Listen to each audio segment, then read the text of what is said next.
नज़र को बदलो तो नज़ारे बदल जाते हैं। नज़र को बदलो तो नज़ारे बदल जाते हैं। सोच को बदलो तो सितारे बदल जाते हैं। कश्तियाँ बदलने की ज़रूरत नहीं, कश्तियाँ बदलने की ज़रूरत नहीं, दिशाओं को बदलो तो किनारे खुद ब खुद बदल जाते हैं। तो स्वागत करते हैं आपके इस नए यूट्यूब चैनल पथ प्रदर्शक विद आलोक सर में आपका बहुत स्वागत है।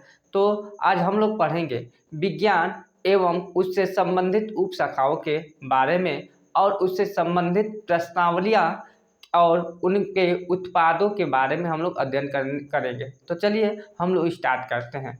देखिए इसमें पहला है एपी कल्चर। तो एपी कल्चर में क्या करते हैं, तो हम लोग मधुमक्खी पालन की खेती करते हैं। तो यानी मधुमक्खी पालन की खेती करना क्या कहलाता है, एपी कल्चर कहलाता है।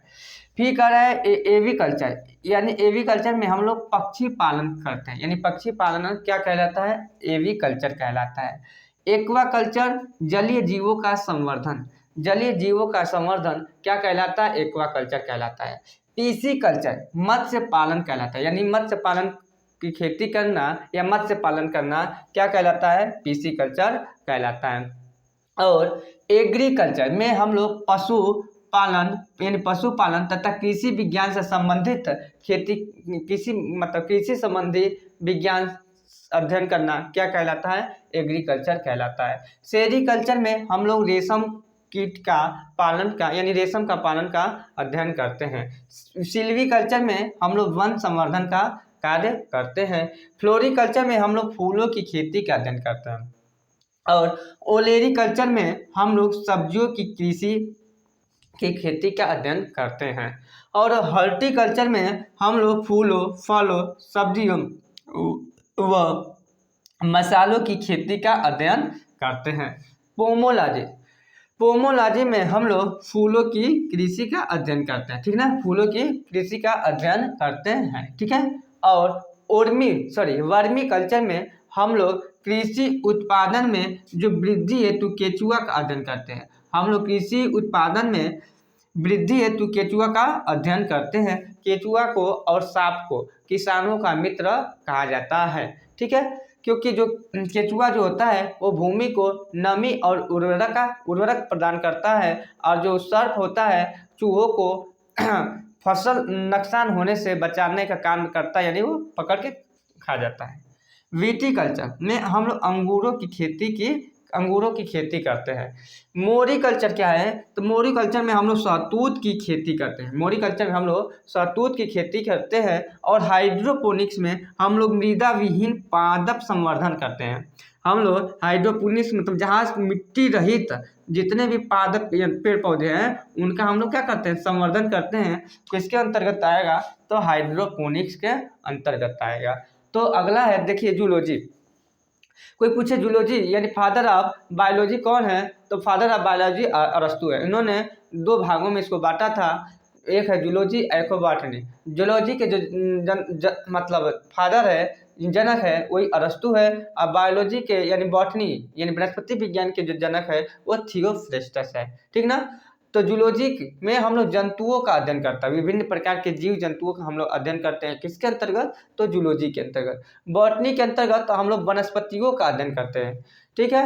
और इकोलॉजी के अंतर्गत जितने भी सजीव होते हैं उनके चारों ओर के जो पर्यावरण होते हैं उनका हम लोग क्या करते हैं, अध्ययन करते हैं, ठीक है। और जीनेटिक्स में हम लोग क्या करते हैं, उनके अनुवांशिकी का अध्ययन करते हैं। जीनेटिक्स में हम लोग क्या करते हैं, अनुवांशिकी का अध्ययन करते हैं। पेडोलॉजी, पेडोलॉजी में हम लोग मृदा निर्माण का अध्ययन करते हैं। पेडोलॉजी में हम लोग क्या करते हैं, मृदा निर्माण का अध्ययन करते हैं। और जेरेंटोलॉजी में हम लोग मनुष्य में जो वृद्धावस्था आती है उनका अध्ययन करना क्या कहलाता है, जेरेंटोलॉजी के अंतर्गत आता है। एंथोलॉजी, एंथोलॉजी का मतलब हम लोग फूलों का अध्ययन करते हैं। एंथोलॉजी में हम लोग क्या करते हैं, फूलों का अध्ययन करते हैं। ओंकोलॉजी, ओंकोलॉजी में हम लोग कैंसर का अध्ययन करते हैं। ओंकोलॉजी में हम लोग कैंसर का अध्ययन करते हैं। ऑस्टियोलॉजी, ऑस्टियोलॉजी में हम लोग अस्थियों का अध्ययन करते हैं, ठीक है। अस्थियों का अध्ययन करना क्या कहलाता है, ऑस्टियोलॉजी कहलाता है। हीमेटोलॉजी, हीमेटोलॉजी में हम लोग क्या करते हैं, रुधिर का अध्ययन करते हैं, यानी ब्लड का अध्ययन करना क्या किसके अंतर्गत आता है, हीमेटोलॉजी का अध्ययन कहलाता है। न्यूरोलॉजी में तंत्रिका तंत्र का अध्ययन करते हैं। न्यूरोलॉजी में हम लोग तंत्रिका तंत्र का अध्ययन करते हैं और एंटोमोलॉजी में हम लोग कीटों का अध्ययन करते हैं। एंटोमोलॉजी में हम लोग कीटों का अध्ययन करते हैं और सर्पेटोलॉजी में हम लोग सर्पों का अध्ययन करते हैं। सर्पेटोलॉजी में हम लोग सर्पों का अध्ययन करते हैं और ऑर्निथोलॉजी में हम लोग पक्षियों का अध्ययन करते हैं। किसका? पक्षियों का अध्ययन करते हैं। और डर्मेंटोलॉजी में हम लोग त्वचा तथा इसके रोगों का लक्षणों का अध्ययन करते हैं। डर्मेंटोलॉजी में हम लोग त्वचा तथा इसके रोगों का लक्षणों का अध्ययन करते हैं। उम्मीद है यह आप लोग का छोटा सा क्लास समझ में आया होगा। तो आप लोग इसको अत्यधिक शेयर कीजिएगा, कमेंट कीजिएगा और अपना सुझाव कमेंट बॉक्स में ज़रूर दीजिएगा। तब तक के लिए आप अपना ख्याल रखिएगा। धन्यवाद। जय हिंद।